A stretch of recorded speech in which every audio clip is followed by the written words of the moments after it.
نحمده ونصلي على رسوله الكريم اما بعد فاعوذ بالله من الشيطان الرجيم بسم الله الرحمن الرحيم يا ايها الانسان ما غرك بربك الكريم الذي خلقك فسواك فعدلك في اي صورة ما شاء ركبك کلا بل تکذبون بالدین صدق اللہ العظیم رب اشرح لی صدری ویسر لی امری واحلل عقدۃ من لسانی یفقہوا قولی۔ حضرات، جو اس قسم کے اجلاس ہوتے ہیں جیسا کہ ہمارا آج کا ہے، ماشاءاللہ بہت کامیاب اجلاس ہے، تقاریر کے اعتبار سے بھی اور سامعین کے اعتبار سے بھی، لیکن اس میں صدارت نمائشی ہوتی ہے صرف اس لیے کہ ظاہر بات ہے کہ آخر میں صدر کے پاس کچھ کہنے کے لیے وقت ہی نہیں رہتا۔ اب ظاہر بات ہے کہ 12:30 سے اوپر ہو چکے، 12:35، اور میرا خیال ہے کہ غالباً 7 بجے اذان کی آواز بھی آ جائے گی۔ مجھے بہت اختصار کے ساتھ کچھ عرض کرنا ہوں۔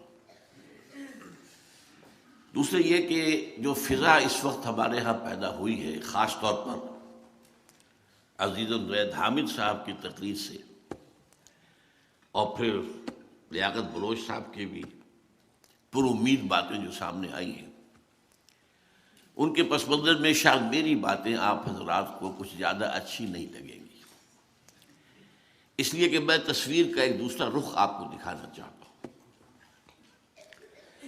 لیکن بات یہاں سے شروع کرتے ہیں کہ بھارت کے عزائم کیا ہیں۔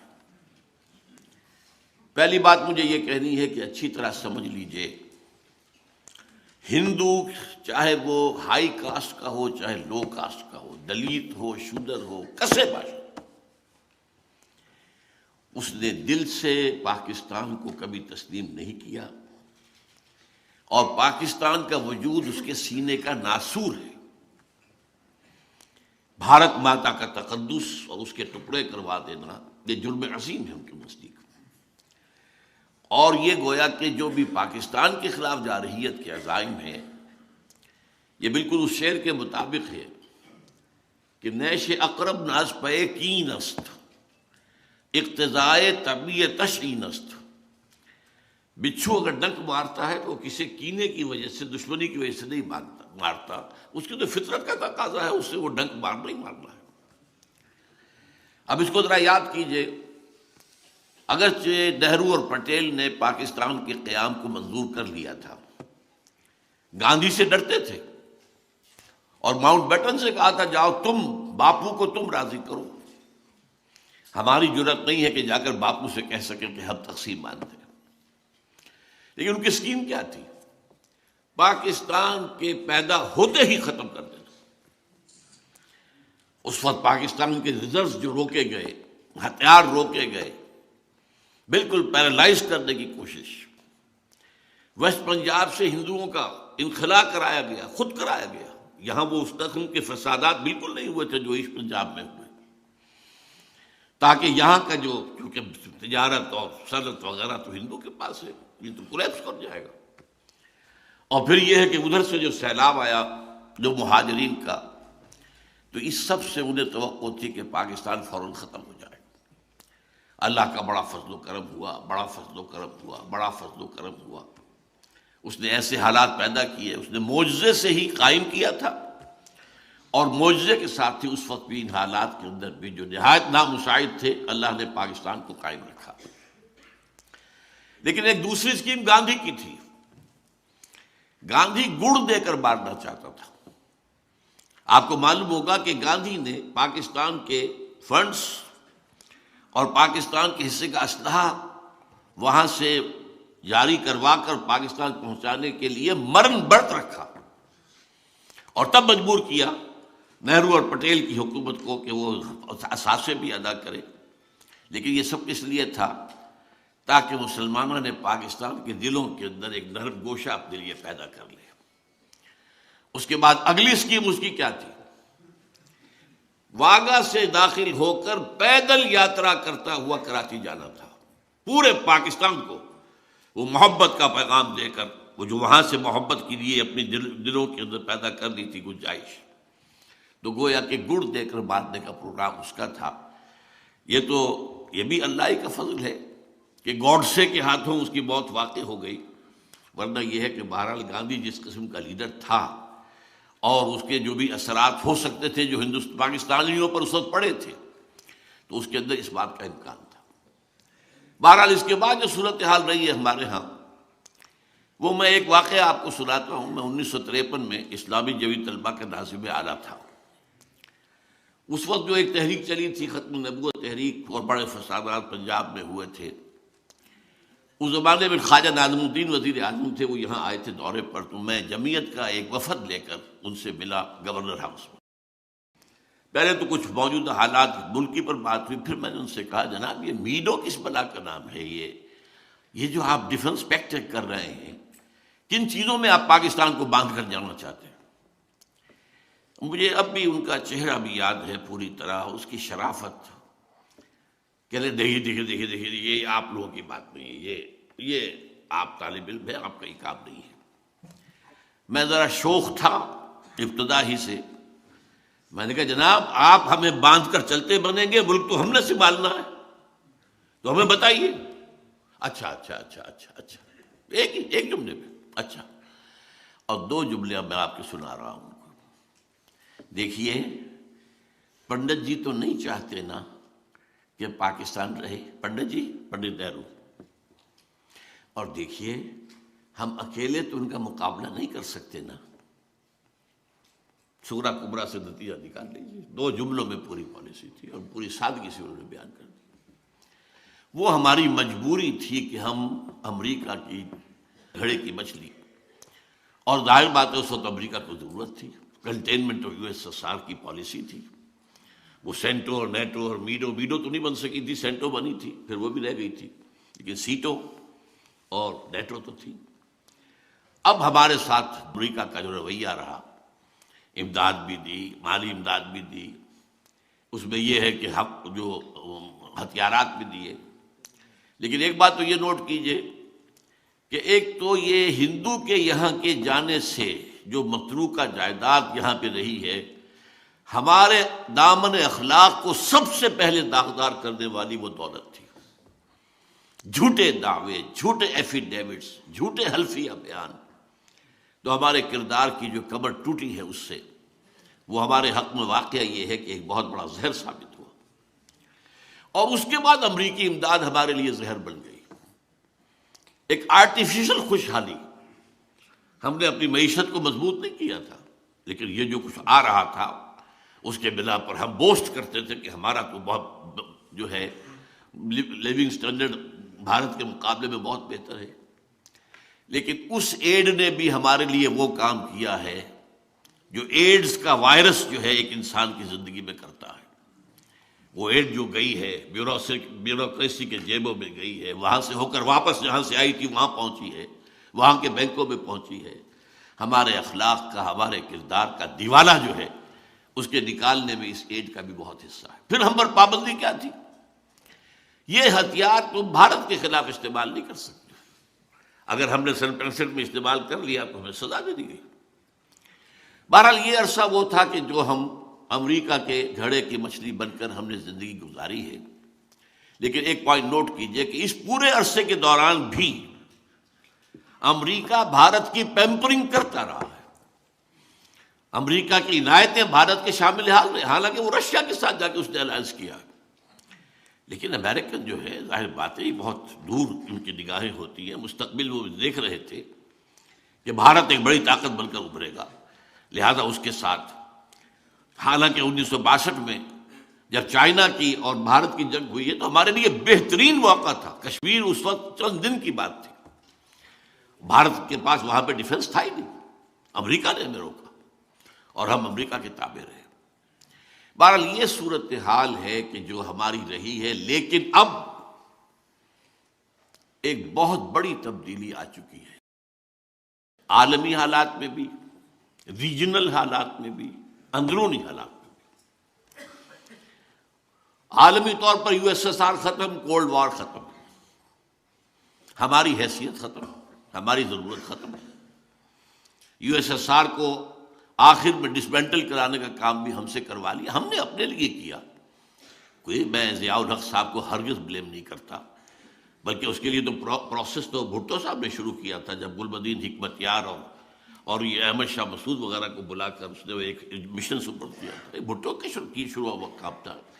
خام خواہ ہمارے آج کل کے لوگ نامہ نگار جو ہیں وہ ضیاء الحق صاحب کو گالیاں دینے بیٹھ جاتے، اور ظاہر بات ہے کہ ضیاء الحق صاحب یہ نہ کرتے تو اس کا مطلب کیا تھا؟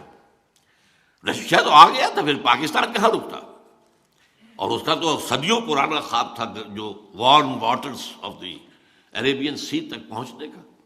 افغانستان میں جم جاتا تو پھر بلوچستان اس کی چند گھنٹے کی بات تھی۔ بہرحال وہ جو کچھ کیا، چاہے ضیاء الحق نے کیا، چاہے اسامہ ابن لادن نے کیا، یہ بھی لوگ جا کے اسی جہاد کے لیے امریکہ جو کہ جہاد اصل امریکہ جسے استعمال کر رہا تھا، انہوں نے کیا اپنے لیے۔ افغانوں نے جہاد میں جانیں دی ہیں تو اپنے لیے دی ہیں، اپنی حریت کے لیے دی، اپنی آزادی کے لیے دی۔ اسی طرح اگر عرب وہاں پر آئے ہیں، اور چاہے لانے والے اسامہ ابن لادن ہوں، اور چاہے وہ عمر عبد الرحمن ہوں، اور چاہے وہ عبداللہ ابن عزام ہوں، وہ سب بھی تو اسلام کے نام پر لا رہے تھے، اسلام کے لیے لا رہے تھے۔ جو آئے تھے، سعودی عرب کا نوجوان کاہے کے لیے یہاں آیا تھا؟ اس کے پاس کس چیز کی کمی تھی وہ، جو یہاں پر آ کر اس قدر پتھریلی فضا کے اندر اور اس قدر جو ہے حالات کے اندر نامساعد حالات میں آ کر انہوں نے قربانیاں دی، جانیں دی۔ بہرحال یہ مسئلہ جو تھا، لیکن صورتحال اب جو تبدیل ہو چکی ہے وہ یہ ہے کہ یو ایس ایس آر ختم، اس کی کوئی حیثیت ہی نہیں۔ ابھی میں پچھلے دنوں پڑھ رہا تھا نیوز ویک میں کہ رشیا کی اکانومی میکسیکو کی اکانومی سے بھی چھوٹی ہے اس وقت۔ میں تو حیران ہوا، میرا تو خیال تھا اس کے پاس بڑے ذخائر جو ہے تیل کے ہیں، لیکن رشین اکانومی میکسیکو کی اکانومی سے بھی چھوٹی ہے۔ اس کا حال یہ ہو چکا ہے۔ لیکن اب کیا ہوا ہے؟ اب چائنا ابھر آیا ہے، اب کنٹینمنٹ آف چائنا پالیسی ہے، اب اس کا گھیراؤ کرنا ہے۔ اس میں میجر رول بہرحال بھارت کا ہوگا، جو مقابلے پر کھڑے ہونے کی سکت رکھنے والا ملک ہے۔ آبادی میں بھی تقریباً غالباً آس پاس برابر ہی ہیں، اور یہ کہ بہرحال یہاں بھی جو تعلیم، ٹیکنالوجی وغیرہ جو ہے وہ پوری وہ اعلیٰ سطح کی موجود ہے۔ اس لیے اب صورتحال یہ ہے کہ امریکہ کا اسٹریٹجک پارٹنر وہ ہے، اس کے ساتھ جو ہے وہ سول نیوکلیئر جو ہے ٹریٹی بھی ہو چکی ہے، اور ہمیں امریکہ یہ چاہتا ہوگا کیا، وہ تو اللہ کے علم میں ہے، وہ چاہتا ہے کہ ہم بالکل اس کے سامنے گھٹنے ٹیک کر اور بالکل چھوٹے بن کر رہیں۔ یؤت الجزیۃ عن ید وہم صاغرون، اپنے ہاتھ سے جزیہ دیں اور صاغر رہیں۔ اور جزیہ کیا ہوگا کہ کھول دو اپنی منڈیوں کو بھارت کے مال کے لیے، اللہ اللہ خیر صلی اللہ، یہی جزیہ ہوگا اس دور کا۔ تو ان کی پالیسی یہ بن چکی ہے۔ تو یہ ہے اصل میں جو حالات بیرونی عالمی سطح پر۔ دوسری طرف ریجنل پر آئیے، افغانستان میں چونکہ الکفر ملت واحدہ، یہ نوٹ کر لیجئے، افغانستان میں وہ جو ابلیس نے کبھی دیکھا تھا، ایک خطرہ کے اندازہ کیا تھا، اقبال نے اپنی ابلیس کی مجلس شورا کے جو نظم ہے اس میں بیان کیا تھا کہ مجھے عصر حاضر کے تقاضاؤں سے ہے، لیکن یہ خوف ہو نہ جائے آشکارا شرع پیغمبر کہیں۔ یہ شرع پیغمبر تو آشکارا ہو رہا ہے۔ یہ افغانستان میں چند اسلامی احکام نافذ ہوئے اور امن ہو گیا 100%۔ ایک حکم سے پوپوئی کی کاش زیرو۔ ہمارے ہاں کے بڑے سیکولر جو ہیں، دانشور ہیں، علامہ اقبال کے صاحبزادے ڈاکٹر جاوید اقبال، انہوں نے خود کہا، کچھ دن رہ کر آئے تھے کابل میں طالبان کی حکومت کے دور میں، واپس آ کر دارالعلوم حقانیہ اکوڑا خٹک میں تقریر کی ہے، اور مجھ سے مانا کہ ہاں میں نے کہا تھا، یہ بعد میں نے پہلے اخباری سطح تھی، پھر میں نے خود ان سے پوچھ کے ہاں کہا تھا میں جو حالات کابل میں دیکھ کے آیا ہوں، یہ کون کہہ رہا ہے؟ جاوید اقبال کہہ رہا ہے، روشن خیال ترین ہمارے دانشوروں میں سے اور سیکولر ذہن رکھنے والے، کہ میں جو حالات دیکھ کر آ رہا ہوں افغانستان میں، کابل میں، اگر یہ چند اور مسلمان ملکوں میں بھی ایسے حالات ہو جائیں تو پوری دنیا مسلمان ہو جائے گی۔ یہ ہے وہ خطرہ افغانستان کی سرزمین سے کہ جس کی وجہ سے 9/11 کا ڈرامہ رچایا، اپنے 3,000 آدمی مروائے، 4,000 یہودیوں کو بچا لیا۔ پہلے دن کہا گیا تھا 8,000 یہاں پر مارے گئے ہیں، اس کے بعد بتایا گیا نہیں 3,800 مرے ہیں، باقی کہاں گئے؟ 4,200 کہاں گیا؟ وہ معلوم ہوا وہ 42 یہودی تھے جو اس روز آئے ہی نہیں تھے، انہیں معلوم تھا را کا اور نیو کانز آف امریکہ ان کا جو ہے یہ اپنا ملی ہوئی بھگت تھی، اور وہ یہ چاہتے تھے کہ جیسے سیکنڈ ورلڈ وار میں پرل ہاربر کے واقعے کے بعد امریکہ جو ہے پوری طاقت کے ساتھ آ کر کودا تھا میدان جنگ میں، تو امریکہ نیڈز اے پرل ہاربر، یہ ان کے یہاں باقاعدہ مقالات لکھے گئے۔ وہ پرل ہاربر انہوں نے خود کروا کے اور پھر افغانستان پر جو فوج کشی کی ہے اور جو طالبان کی حکومت کو ختم کیا ہے، لیکن انہیں نظر آ رہا ہے کہ یہ یہاں پر جو جذبہ ہے وہ کبھی ختم ہونے والا نہیں۔ وہ اور ہمارا علاقہ، یہ جو پختونستان والا علاقہ سمجھ لیجئے، ہمارا بھی جو پختون علاقہ ہے، اس کے بارے میں ایک بہت بڑے مصری دانشور شکیب ارسلان نے یہ لکھا ہے۔ میں حیران ہوتا ہوں کہ وہ مصری ہیں، انہیں ہمارے حالات کا ایسا کیسے اندازہ تھا۔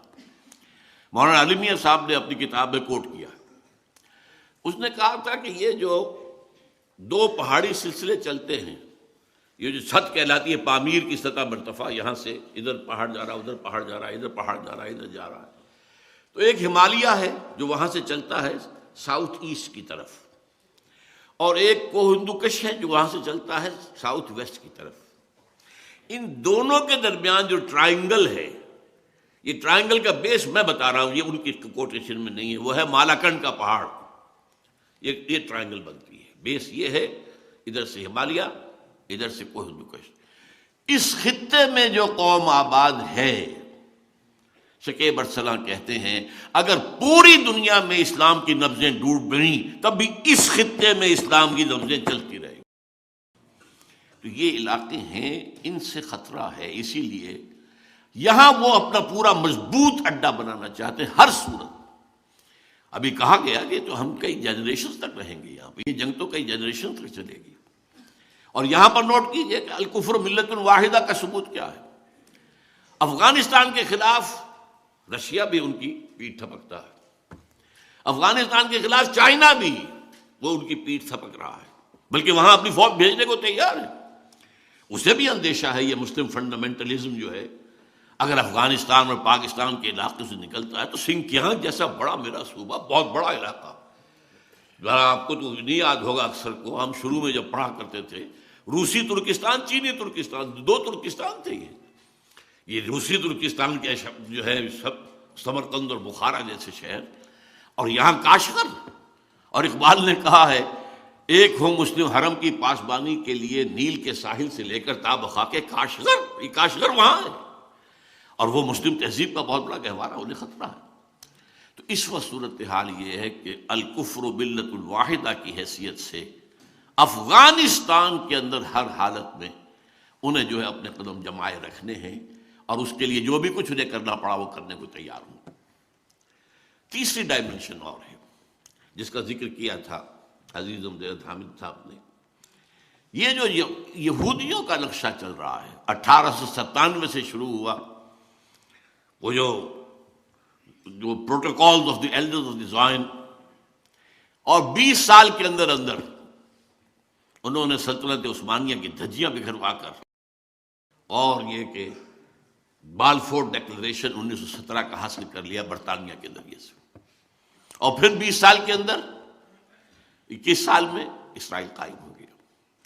وہ جو نقشہ ہے یہودیوں کا، وہ عالم پوری اس گروہ کے اوپر اپنی فائنینشل امپائر چاہتے ہیں، لیکن ایک بڑا رقبہ جو ہے عرب ممالک کا، وہاں وہ اپنی واقعتاً ایک اسٹیٹ چاہتے ہیں، پوری دنیا پر حکومت عثمانی میں نہیں، پوری دنیا پر تو یہ ہے کہ وہاں پر لوگ کام کریں، انہیں گوئمز اور جنٹائلز ہیں، بس حیوان بنا دو انہیں، وہ کام کریں اور ان کی کمائی کا جو ہے ملائی اس کی ہم کھینچتے رہیں گے IMF کے ذریعے سے اور ورلڈ بینک کے ذریعے سے، بس یہ وہاں اس کے لیے تو یہی ہے financial empire, not direct occupation. لیکن یہ جو گریٹر اسرائیل ہے، اور پھر جو انہیں اپنا بنانا ہے تھرڈ ٹیمپل، ذرا غور کیجئے، ان کے لیے وہ بالکل ایسے ہی ہے حضرت سلیمان کا بنایا ہوا، ہم اسے مسجد اقصیٰ کہیں گے، اسے ہم ٹیمپل تو نہیں کہیں گے، بہرحال ہیکل کا لفظ استعمال ہوتا ہے، جو بنایا تھا تقریباً 1000 BC میں بیفور کرائسٹ، لیکن اس کے بعد 587 میں اسے گرایا نیبوکڈ نظر نے، اس کے بعد پھر دوبارہ بنایا، وہ سیکنڈ ٹیمپل تھا جو 70 عیسوی میں گرایا ٹائٹس رومی نے، اور وہ گرا پڑا ہے، اور ان کے نزدیک اس کی حیثیت وہی ہے جو ہمارے نزدیک کعبے کی ہے۔ اب جب کہ آپ سوچئے کہ 40 برس ہو گئے ہیں کہ اب وہ یروشلم پر پورا قبضہ ان کا ہے 1967 کے بعد سے، اور انہیں ہر حال میں اپنا ٹیمپل بنانا ہے۔ تو آرمیگیڈون کا نام آپ نے سنا ہوگا، بہت بڑی عظیم جنگ جو مڈل ایسٹ میں ہونے والی ہے، جس کی پیشن گوئی بائبل میں بھی ہے، اس کا جو لاسٹ چیپٹر ہے ریویلیشنز آف سینٹ جان، پھر احادیث میں الملحمۃ العظمیٰ الملحمۃ الکبریٰ، بے تحاشا نقصان جو ہے مسلمانوں کا ہونا ہے، اور یہ سارے ممالک مسلمانوں کے ہاتھ سے نکل جائیں گے، احادیث کے اندر صاف صاف۔ یہ عراق ہے، اور یہ شام ہے، اور یہ فلسطین ہے، اور ترکی کا بھی ایک حصہ ہے، اور سعودی عرب کا بھی ایک حصہ ہے، جس کو اندر ان کا نقشہ تو مدینے سمیت ہے، انکلوڈ کرتے ہیں مدینے کو، مکے کو نہیں، مکے سے انہیں سروکار نہیں۔ اس کے لیے ایک عظیم جنگ ضروری ہے، اور تھرڈ ٹیمپل بنانے کے لیے مسجد اقصی گرانی ضروری ہے۔ لیکن اس کام میں جیسے کہ زید نے کہا تھا، صحیح کہا تھا، مسجد اقصی جس دن گری طوفان ہوگا پورے عالم اسلام میں، پھر ان حکومتوں کی کوئی حیثیت نہیں ہوگی۔ یہ جیسے وہ پاکٹ یونینز ہوتی ہے، لیبر یونینز، پاکٹ یونینز، یہ ساری حکومتیں کیا ہیں؟ یہ امریکہ کی جیب کی جو ہے حکومتیں ہیں، ان کے بٹھو، ان کے اعلی کار۔ ہماری موجودہ حکومت تو وہیں سے این او سی بھی لے کر آئی ہے، وہیں سے این آر او بھی لے کر آئی ہے، سارا کا سارا معاملہ انہیں کا ہے، اور اکثر جگہ پر سب کے سب پٹھو ہیں اپنے اپنے مفادات کے لیے۔ عرب کانپتے ہیں ایران سے، لہذا ہمیں چاہیے کہ وہ جو ہے یقیناً امریکہ کی ہم جو ہے وہ پناہ لیے رکھے، اس لیے کہ ایران بہت بڑی طاقت ہے، اور وہ ظاہر بات ہے عرب اور عجم کی پرانی جو ہے مخاصمت ہے وہ تو ہڈیوں کے اندر ہے۔ بہرحال یہ ساری صورتحال ایسی ہے کہ وہ تلے ہوئے ہیں اب اس بات پر کہ اپنے اس ایجنڈا، وہ 5 point agenda, Armageddon, creation of greater Israel, demolition of مسجد اقصی، اور وہاں پر تھرڈ ٹیمپل کی تعمیر، اور اس کے بعد تھرون آف ڈیوڈ لا کر وہاں رکھنا، یہ جو ہیں 5 آئٹمز ہیں۔ ان کا میں وقت نہیں ہے میرے پاس کہ میں آپ کو بتاؤں تھرون آف ڈیوڈ کہاں سے آ گیا۔ وہ ایک پتھر تھا، میں مختصر عرض کر دوں، جس پر حضرت داؤد کو بٹھا کر تاج پوشی کی گئی تھی، اسی پر حضرت سلیمان کی تاج پوشی ہوئی، پھر وہ رکھ دیا گیا ہیکل سلیمانی میں، اور جو بھی اب ہوتا تھا یہودی بادشاہ اس کی تاج پوشی اسی پر ہوتی تھی۔ سن 70 میں ٹائٹس نے جب گرایا ہے سیکنڈ ٹیمپل تو وہ پتھر لے گیا، روم چلا گیا، روم سے آئرلینڈ گیا، آئرلینڈ سے اسکاٹ لینڈ آیا، اسکاٹ لینڈ سے انگلینڈ آ گیا 14ویں صدی عیسوی میں، اور وہاں پہ انہوں نے اس کو ایک کرسی کے اندر سیٹ کی حیثیت سے لگا کر تھرون بنا لیا، اور یہ ویسٹ منسٹر ایبے کے اندر رکھا ہوا ہے، جو برطانوی پارلیمنٹ کے ساتھ جو چرچ ہے اس کے اندر رکھا ہوا ہے، اور انگلستان کے بادشاہوں اور ملکاؤں کی جو ہے وہ تاج پوشی اسی پر ہوتی ہے۔ تو اس کو لا کر اب رکھنا ہے تھرڈ ٹیمپل میں۔ اس کے بعد یہودی سمجھتے ہمارا مسیح آئے گا، وہ وہاں بیٹھ کر پوری دنیا پر حکومت کرے گا۔ عیسائیوں کا خیال ہے کہ حضرت مسیح کا سیکنڈ کمنگ ہوگی، جو ہم بھی اس کے قائل ہیں، اور وہ وہاں سے حکومت کریں گے۔ بہرحال اس ایجنڈے کا آغاز کرنے سے پہلے یہ تلے ہوئے ہیں۔ صحیح کہا تھا زید صاحب نے کہ انہیں کسی اور سے خطرہ نہیں تھا، کسی عرب ملک سے کوئی خطرہ نہیں تھا۔ بن گوریون نے نہ صرف شروع میں کہا ہے، بلکہ بن گوریون نے بعد میں 1967 کی جنگ کے اندر جو انہیں عظیم کامیابی حاصل ہوئی تو جشن منایا تھا پیرس میں۔ بن گوریون نے وہاں تقریر کرتے ہوئے کہا تھا ہمیں کسی مسلمان، کسی عرب ملک سے کوئی خطرہ نہیں ہے، خطرہ صرف پاکستان سے ہے۔ جبکہ اس وقت تک پاکستان ایٹمک پاور نہیں تھا، لیکن اس وقت جو بہرحال کیونکہ قائد اعظم نے جس طریقے سے کہا تھا اسرائیل کو از دی انلیجیٹیمیٹ چائلڈ آف دی ویسٹ، اس قدر کھل کر کہنے والا تو شاید پوری دنیا میں اور کوئی بھی نہ ہو۔ اور جس طرح لیاقت علی خان نے ٹھوکر ماری تھی، جو اپنا دورہ تھا ان کا امریکہ کا، اور وہاں جب ان کو جو امریکن جوئش کانگریس نے ریسیپشن دیا اور وہاں کہا کہ آپ اسرائیل کو تسلیم کر لیں، ہم یہ دیں گے، یہ دیں گے، یہ دیں گے، یہ دیں گے، یہ دیں گے، تو اس نے بھی جواب دیا تھا قائد اعظم ہی کی اسی سمجھیے ٹریڈیشن کے مطابق کہ جینٹلمین اور souls are not for sale, اس کی سزا اسے بھگتنی پڑی۔ قرارداد مقاصد پاس کرنا اس کا بہت بڑا جرم تھا، اور اس کے بعد اس طرح یہودیوں کی آفر کو ٹھکرا دینا اس کا بہت بڑا جرم تھا۔ تو قتل انہیں کیوں کرایا گیا؟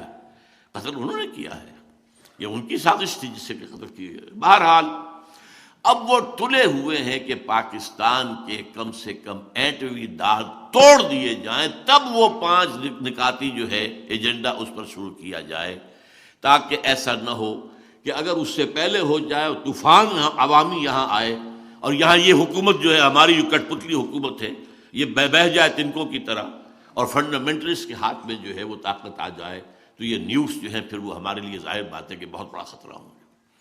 یہ صورتحال ہے ہماری خارجی۔ لیکن اب اس کو دیکھیے، میں یہ تصویر کا رخ رکھ رہا ہوں، میں معذرت کے ساتھ، کچھ سچائی آپ کو سننی چاہیے۔ بہت کچھ وہ بھی ہے کہ ہم خود اپنی جو بھی ہمارے ساتھ ہو رہا ہے اس کے ذمہ دار ہیں۔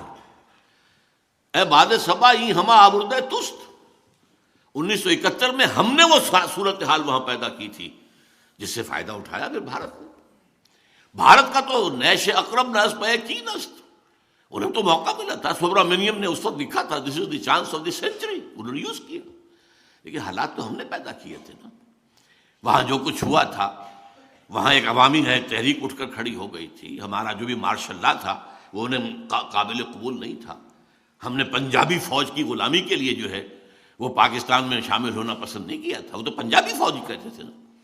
اور جو کہا تھا پروفیسر فرید احمد، یعنی ان کا جو ڈھاکہ ایئرپورٹ پر استقبال ہوا تھا کہ اے پنجابیوں کے دلال دفع ہو جاؤ، چلے جاؤ، انہیں اترنے نہیں دیا گیا تھا ڈھاکے کے اندر۔ اب یہ فضا آخر پیدا کی کس نے تھی؟ یہ ہم نے کی تھی نا۔ اسی وجہ سے چائنا کے پاس ہم گئے تھے تو چائنا نے کہا تھا it's your own creation, you have to deal with it, یہ تو آپ لوگوں نے کہ اپنے جو ہیں کرتوت آپ کے ہیں، اب اس کو سنبھالنا آپ ہی کو پڑے گا، وہ اس کو آنے کے لیے تیار نہیں ہوا۔ تو صورتحال یہ ہے کہ ہم اپنے حصے کو دیکھیں کہ جو ہمارا جرم ہے، اور اس میں میں نے آج جو آیت پڑھی ہے وہ یہ ہے کہ اللہ تعالیٰ کی طرف سے معجزے آتے ہیں، آتے رہے ہیں، لیکن اللہ کی شان غفاری اور رحیمی پر دھوکہ نہیں کھانا چاہیے۔ ایک وقت آتا ہے کہ اللہ تعالیٰ رسی کھینچ بھی لیتا ہے، پھر سزا بھی دیتا ہے۔ ان بطش ربک لشدید، تمہارے رب کی جو پکڑ ہے وہ بھی بہت سخت ہوتی ہے۔ ہاں وہ مہلت بھی دیتا ہے، وہ کریم بھی ہے، وہ غفور بھی ہے، وہ ستار بھی ہے، وہ ودود بھی ہے، وہ رؤوف بھی ہے، لیکن شدید العقاب بھی ہے، شدید الانتقام بھی ہے، وہ انتقام بھی لیتا ہے۔ انا من المجرمین منتقمون۔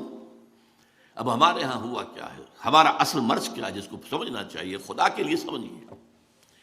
دیکھیے ہم نے یہ ملک لیا تھا اللہ سے معجزے کے طور پر، اللہ نے ہمیں دیا۔ یہ اب اس کی تفصیل میں نہیں جا سکتا، میری کتاب سن 85 میں نے لکھی تھی استحکام پاکستان، میں نے ثابت کیا 100% معجزہ، کوئی حالات تھے ہی نہیں پاکستان کے بننے کے۔ یہ سمجھا گیا تھا یہ تو بارگیننگ کے لیے مسلم لیگ نے ایسی بات کہہ دی، اور کہاں کا سوال پیدا ہوتا ہے وہ ہندوستان کی تقسیم کا۔ لیکن بہرحال اللہ نے دیا ملک، ہم نے دیا تھا کیوں؟ اے اللہ ہمیں ہندو اور انگریز کی غلامی سے نجات دے، ہم تیرے دین کا بول بالا کریں گے۔ What did we do actually؟ اس میں کسی شخص کو چھوڑ دیجئے، جماعتوں کو چھوڑ دیجئے، بہرحال پوری قوم کا جرم ہے، پوری قوم کا جرم ہے۔ یقیناً اس میں چھوٹے ذمہ داری والے لوگ بھی ہیں، بڑی ذمہ داری والے لوگ بھی ہیں، والذی تولی کبرہ کی مثال بھی موجود ہے، لیکن میں اس تفصیل میں نہیں جانا چاہتا۔ بٹ دی فیکٹ ریمینس، 61 برس کہاں ہے وہ اسلام؟ یہ مذہب والا اسلام تو پوری دنیا میں ہے، انڈیا میں بھی ہے، مسجدیں ہیں، حج فلائٹس انڈیا سے بھی جاتی ہیں، اور بتایا مجھے یہ گیا ہے کہ سعودی عرب کے اندر مدینے اور مکے میں اور جدے میں جو ہندوؤں کے جو بھارت کے وہاں پر میڈیکل مشن ہیں وہ کہیں زیادہ بہتر ہیں پاکستان کے میڈیکل مشنز کے بجائے، جس قدر وہ خدمت کرتے ہیں لوگوں کی۔ وہاں سے حاجی جاتے ہیں، وہاں نمازیں ہیں، وہاں مسجدیں وہاں بھی ہیں۔ اس کام کے لیے تو ہم نے پاکستان نے لیا تھا۔ آپ مسجدیں تو آپ نے امریکہ میں جا کے بنا لی ہیں، لیکن یہ کہ یہ مذہب جو ہے یہ اور شے ہے، دین اور شے ہے۔ مذہب پھیل رہا ہے، fastest growing religion in the world is Islam, it's all the world accepted, لیکن اس دین کہاں ہے؟ ان الدین عند اللہ الاسلام ومن یبتغی غیر الاسلام دینا فلن یقبل منہ، یہ دین ہے۔ اذا جاء نصر اللہ والفتح ورأیت الناس یدخلون فی دین اللہ افواجا، وہ اللہ کا دین، اللہ کا نظام، وہ سیاسی، معاشی، وہ جس کو قائد اعظم اور علامہ اقبال کہتے رہے، اسلام کے اصول حریت و اخوت و مساوات، وہ دین جو کہ امن و امان بھی دے، جو انصاف بھی دے رہا ہو، جہاں یہ ہے ڈسکریمنیشن نہ ہو، جہاں کوئی بھوکا نہ ہو، کوئی شخص نہ ہو۔ حضرت عمر نے تو ایک یہودی کو بھیک مانگتے ہوئے دیکھا تو گورنر کو ڈانٹ پلا دی تھی۔ یہودی بوڑھا بھیک مانگ رہا تھا، تو کیسے اس کو کہ یہ تم جب جوان تھا تم اس سے جزیہ لے رہے تھے اور اب تم نے سڑک پر کھڑا کر دیا اس کو بھیک مانگنے کے لیے، اس کا وظیفہ مقرر کرو۔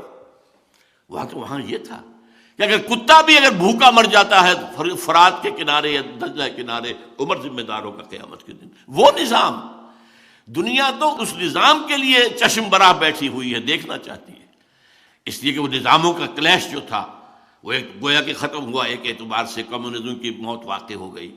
اب وہ جو کیپٹلزم دوبارہ آیا، گلوبلائزیشن کی شکل میں آ رہا ہے، تو اس کا بھی رد عمل ہوگا، اور ہے وہاں ہو رہا ہے۔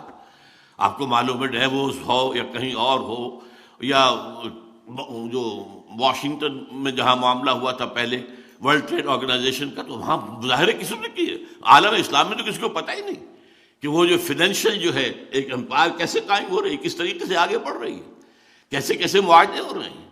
پوری دنیا جو ہے وہ اپنا بیج نہیں پیدا کر سکے گی، بیج لینے پڑیں گے ہم سے، ملٹی نیشنل سے، ہم نے ڈیولپ کیے ہیں۔ یہ سارے جینیٹیکلی جو چینج ہیں، جس سے کہ اب پہلے کتنے تم من گندم لے لیتے تھے ایک بیگھے سے یا ایک ایکڑ سے، اب کتنا لے رہے ہو؟ پہلے کتنے چاول، اب ہم نے بنایا نا، ہم نے، یہ لہٰذا ہماری رائلٹی ہے، you will have to purchase, اور ہم دیں گے وہ بیج جو بس ایک فصل دے گا، اس سے جو گندم ہوگی وہ بیج کے طور پہ کام نہیں کر سکے گی۔ اس طریقے سے جو دجال کے بارے میں ہے کہ رزق کے خزانے اس کے قبضے میں آ جائیں گے، جو اس کی بات مانے گا صرف اس کو رزق ملے گا، باقی کسی کو رزق نہیں ملے گا۔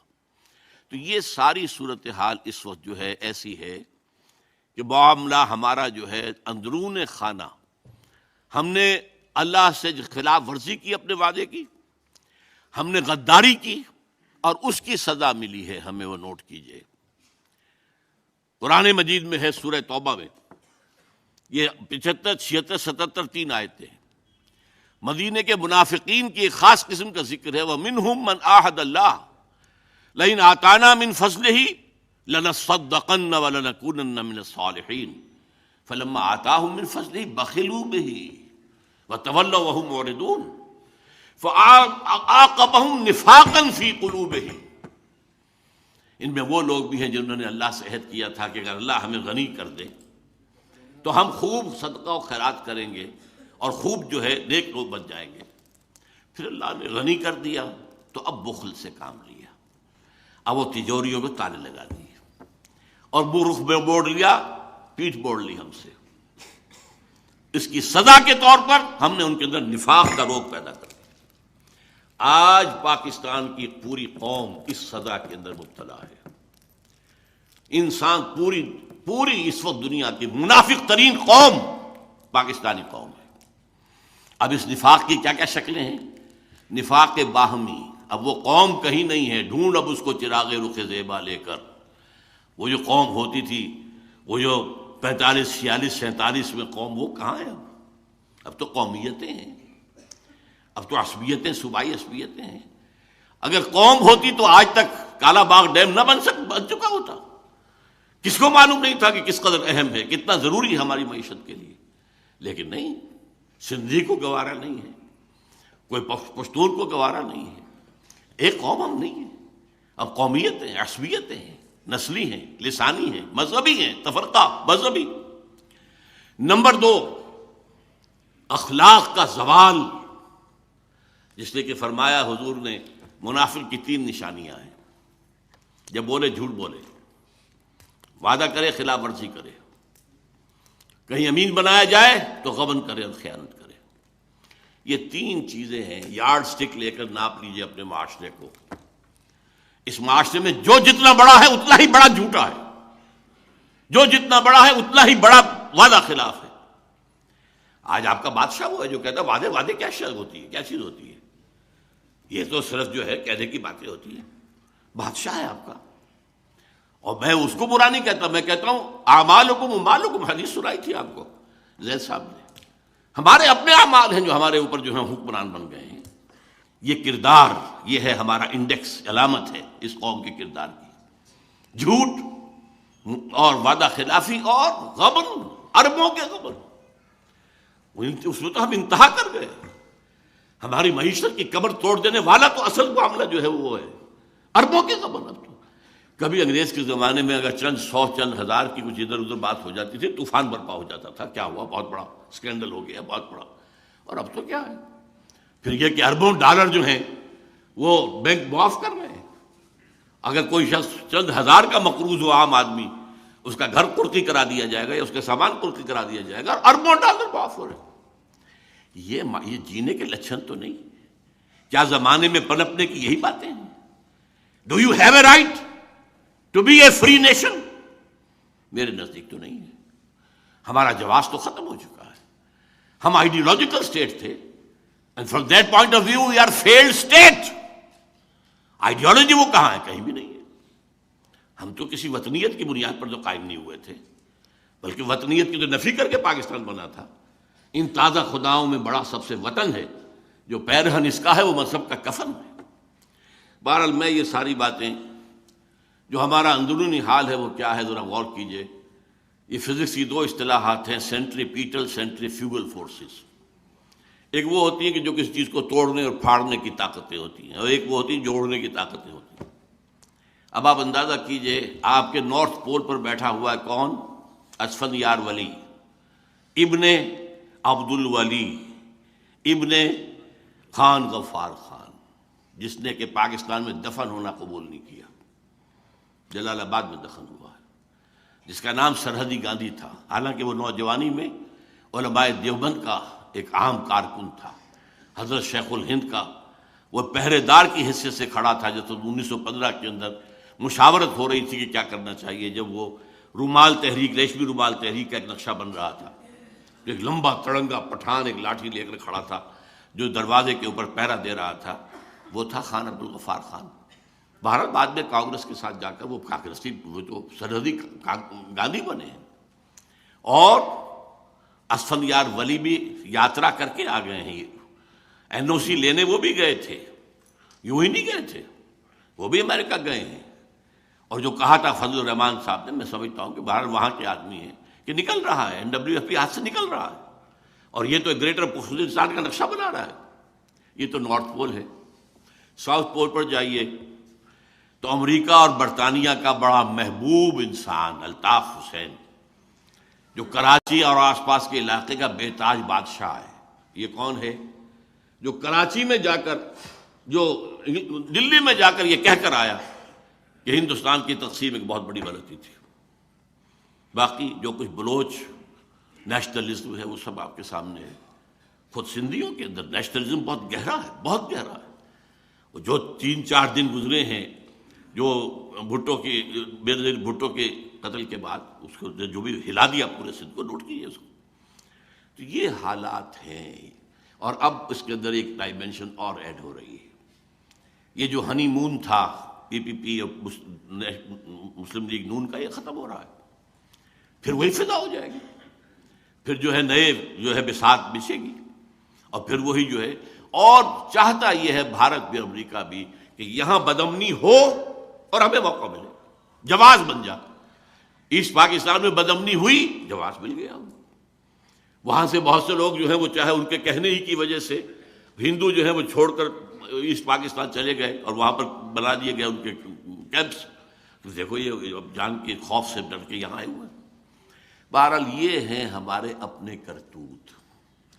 اب اس پس منظر میں ٹھیک ہے، وقت فرصت ہے کہاں، کام ابھی باقی ہے. اور یہ جو ہے اے خاص ہے خاصان رسول، وقت دعا ہے، امت پہ تیری آ کے جب وقت پڑا ہے. اللہ نے پاکستان کو بہت بچایا، بہت بچایا، بہت بچایا. پاکستان کو بنتے ہی بچایا، جبکہ اس کے خلاف جیسے کہ میں آپ بیان کر چکا ہوں 1965 میں بچایا. اس لاہور کا تو BBC ٹیلی ویژن نے تو دکھا دیا تھا، فال آف لاہور. لاہور فتح ہو چکا ہے بھارتی فوج کے ہاتھوں. جیم خانہ کلب میں شام کو آ کر شراب پینے کی تو ان کا پروگرام بن چکا تھا، اور ہماری سرحد خالی پڑی تھی، نو ڈیفنسز واٹس ایور. لیکن کیا ہے وہ اللہ نے بچایا. سألقی فی قلوب الذین کفروا الرعب، میں کافروں کے دلوں میں رعب ڈال دوں. انہیں ڈر گئے کہ یہ ہمیں گھیراؤ کیا شاید کیا جا رہا ہے. نو ریزسٹنس، وہ فوج سامنے ہے ہی نہیں، لہٰذا ڈر کے ٹھٹک کر کھڑے رہ گئے اور موقع مل گیا تو اللہ نے بچایا۔ سن 71 میں واقعہ جتنا بڑا حادثہ تھا، میں تو صاف بربلا کہہ رہا ہوں کہ پاکستان بھارت کے لیے ویسٹ پاکستان 6 دن سے زیادہ کی مار نہیں تھا۔ راجستھان کا ہمارا سیکٹر ٹوٹ چکا تھا، سیالکوٹ کا سیکٹر ٹوٹ چکا تھا، صرف ایک وہ جو ہمارا سلیمان کی ہیڈ ورکس، وہاں پر ٹکا خان صاحب وہ ایک ٹاسک فورس لے کر بیٹھے ہوئے تھے۔ ہماری ایئر فورس جس نے 65 میں بہت بڑا کام کیا تھا بالکل نیوٹرلائز کر دی گئی تھی، اس لیے کہ رشیا نے وہ دے دیے تھے ہیلی کاپٹرز بھارت کو جن کے اوپر جو ہے وہ رڈار لگے ہوئے تھے اور وہ فضا میں ہر وقت موجود تھے۔ ہماری کوئی چڑیا بھی ہلتی تھی تو ان کے علم میں تھا۔ ہمارے جہاز کو کماڑی میں آ کر مار گئے وہ تو یہ کہ نکسن کا معاملہ اللہ کے دل میں، اللہ کی انگلیوں کے مابین ہوتے ہیں تمام انسانوں کے دل۔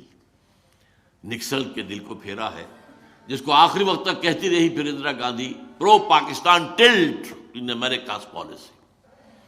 اور نکسن نے فون کیا کوسیجن کو ہاٹ لائن پر، اور کوسیجن نے فون کیا اس کو اندرا گاندھی کو، اور یونیلیٹرل سیز فائر ہوا ہے۔ وہ اللہ نے ہمیں فریش نیز آف ایگزسٹنس دی ہے۔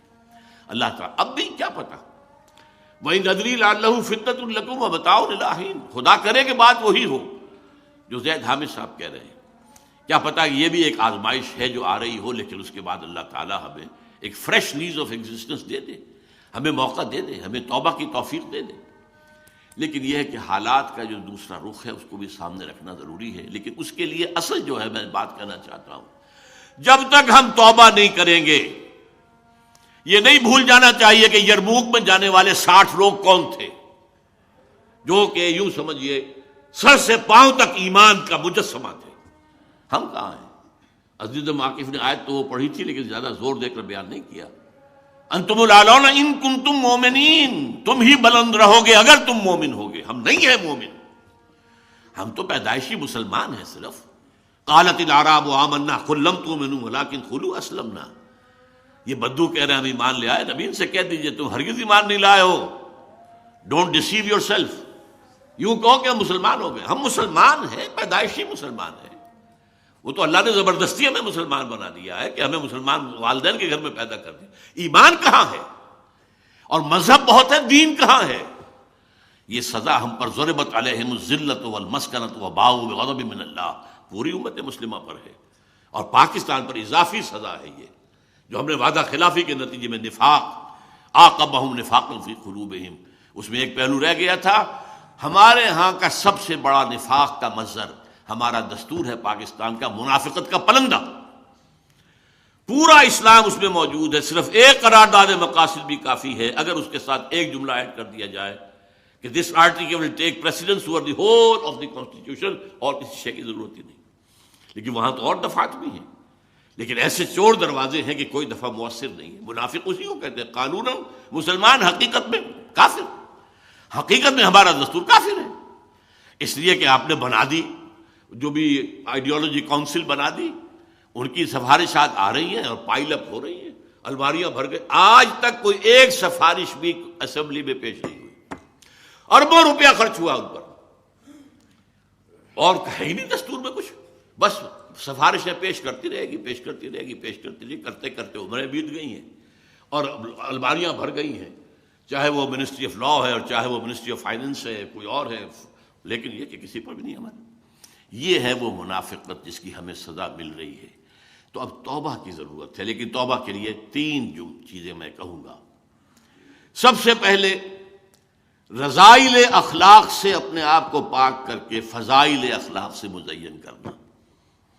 یہ جھوٹ بولنا مذہبی گناہ نہیں ہے تو اخلاقی گناہ ہے۔ وعدہ خلافی صرف مذہبی بات نہیں ہے، یہ تو ایک اخلاقی بات ہے۔ ہمارا کسی کو پر تہمت لگا دینا، کسی کے ساتھ سوء ظن کا معاملہ کرنا، خام خواہ، یہ سارے اخلاقی رذائل ہیں۔ پیٹھ پیچھے برائی کرنا، غیبتیں کرنا، ان سے دامن چھڑائیں۔ نمبر 2، شریعت پر جتنا بھی ممکن ہے عمل کرنا، لازماً عمل کیا جائے۔ وہ حصے ہیں جن پر عمل نہیں کر سکتے جب تک یہاں انقلاب نہ آئے اور اسلامی حکومت قائم نہ ہو جائے۔ چور کا ہاتھ تو نہیں کاٹ سکتا، نہ میں کاٹ سکتا ہوں نہ آپ کاٹ سکتے ہیں، کوئی اور دوسری بعض سزائیں بھی جو ہیں، رجم کی سزا تو کوئی یہاں پہ نافذ نہیں کر سکتا، بلکہ یہ کہ کوڑے بھی لگانے کی سزا بھی دینے کی جو ہے وہ میرے پاس آپ کے پاس اختیار نہیں ہے۔ لہذا یہ ہے کہ لیکن جس چیز پر امکان ہے، سب سے بڑی بات میں کہتا ہوں، پردہ اس ملک کے اندر کوئی ابھی تک مصطفیٰ کمال پاشا نہیں آیا جس نے کہ پردہ زبردستی ختم کرایا۔ پھر جنہوں نے ختم کیا خود کیا ہے نا، یہ ان کی اپنی کارروائی ہے، اپنی کارستانی ہے، دیا ذمہ دار۔ سود سے، انڈائریکٹ سود سے کوئی نہیں بچ سکتا، ڈائریکٹ سود سے تو بچے۔ ایک نمبر 3 یہ کہ عزم کریں کہ اب ہمیں اس ملک کے اندر اسلامی نظام قائم کرنا ہے۔ یہ عزم، یہ در حقیقت یہ ہے توبہ، ورنہ توبہ کی تسبیحیں پڑھنے سے توبہ نہیں ہوگی، توبہ کا ہفتہ منانے سے توبہ نہیں ہوگی، توبہ کے اجلاس کرنے سے توبہ نہیں ہوگی۔ توبہ تو یہ ہوگی رذائل اخلاق کو ختم کرو، شریعت پر عمل بھرپور کرو، اور نمبر 3 طے کر لو ان صلاتی و نسکی و محیای و مماتی للہ رب العالمین، میری اب زندگی اور میری موت اور میری نماز اور قربانی سب اللہ کے لیے۔ اس کے لیے یہ ہے کسی نہ کسی جماعت میں شامل ہونا جو یہاں پر دین کو قائم کرنے کی جد و جہد کر رہی ہو۔ ایک ہے عام کوئی دینی مذہبی جماعتیں یا مذہبی کام، کوئی تعلیمی بھی کام بھی ہو سکتے ہیں، تبلیغی بھی، ایک ہے دین کو قائم کرنے کی جد و جہد، اور جس کا منہج جو آئے گا وہ سیرت النبی سے آئے گا، اس لیے کہ انبیاء کرام میں سے انہی کے ہاتھوں ایک عظیم انقلاب برپا ہوا، اور 23 برس کے اندر اللہ کا دین قائم ہو گیا، ٹوٹل 23 برس۔ تو وہ منہج وہاں سے لے کر اس کا فیصلہ مسلمان کریں اور اسی کی منادی کریں، اس کی صورت پھر اللہ سے دعا مانگیں۔ مجھے 2 دعائیں بہت پسند آئی ہیں پچھلے دنوں سے۔ ایک حضرت ابراہیم علیہ السلام کی دعا، میں حیران ہوا، پہلے کبھی توجہ نہیں گئی تھی، کہ سفارش کرنے کا، اور جس کو کہتے ہیں کہ قیامت کے اندر جو ہے شفاعت بھی ہوگی، اس شفاعت کا کس قدر لطیف انداز ہے۔ فرماتے ہیں پروردگار فمن تبعنی فإنہ منی، جو تو میری اولاد میں سے میری مطابقت کرے گا، میرے پیچھے چلے، وہ تو میرا ہے ہی ہے۔ ومن عصانی فإنک غفور رحیم، اور اے پروردگار جو میری معصیت کرے، نافرمانی کرے، تو غفور اور رحیم ہے نا۔ یہ نہیں کہا کہ فاغفر لہ، نہیں، تو فإنک علی کل شیء قدیر۔ اسی طریقے یہ آیا ہے حضرت عیسیٰ علیہ السلام سے جب پوچھا جائے گا کہ یا عیسیٰ ابن مریم، کیا تم نے کہا تھا اپنے لوگوں سے کہ مجھے اور میری ماں کو بھی خدا بنا لینا؟ اے اللہ، میں نے نہیں کہا، میں نے تو وہی کہا تھا جس کا تو نے مجھے حکم دیا تھا۔ لیکن اس کے بعد کیا فرماتے ہیں؟ ان تعذبہم فإنہم عبادک، اے اللہ اگر تو انہیں عذاب دے تو یہ تیرے بندے ہیں، تجھے، اور وَإِن تغفر لہم، اور اگر تو بخش دے فإنک علی کل شیء قدیر، تو ہر چیز پر قادر ہے نا، تیرا کوئی ہاتھ تو نہیں پکڑ سکتا کہ ان گناہ گاروں کو کیوں تجھے بخش دیا، تیرا اختیار ہے۔ تو اب ہم جس جگہ کھڑے ہیں، اے اللہ ان تعذبنا فإنا عبادک، اگر عذاب بھی آ گیا ہو، سن 71 کا چھوٹا عذاب ہو سکتا ہے بڑا عذاب آیا بڑا ہو، وَلَنُذِيقَنَّهُم مِّنَ الْعَذَابِ الْأَدْنَىٰ دُونَ الْعَذَابِ الْأَكْبَرِ لَعَلَّهُمْ يَرْجِعُونَ۔ اللہ کی رحمت کی امید بھی رکھیے، لیکن اللہ کے شدید العقاب اور شدید الانتقام، انا من المجرمین منتقمون، یہ پہلو بھی نظر انداز نہ کیجیے۔ تو ایک جو ہے ہماری کیفیت ہونی چاہیے بین الخوف والرجاء، اور اس کے لیے یہ ہے کہ توبہ، اور توبہ اس سینس میں جو میں نے آپ کے سامنے رکھی ہے، اور ایمان سے اپنے دلوں کو مزین کر کے، اور پھر اپنی زندگیوں کو لگا دینا اللہ کے دین کو قائم کرنے کی جد و جہد کے لیے۔ کیا عجب کہ اللہ تعالیٰ ان ادری لعلہ فتنۃ لکم متاع الی حین، اللہ تعالیٰ ہمیں اور مہلت دے دے، ہمیں موقع دے دے، اصلاح کا موقع دے دے، تو اللہ تعالیٰ سے ہمیں اس کی دعا کرنی چاہیے۔ اقول قولی ھذا واستغفر اللہ لی ولکم ولسائر المسلمین والمسلمات۔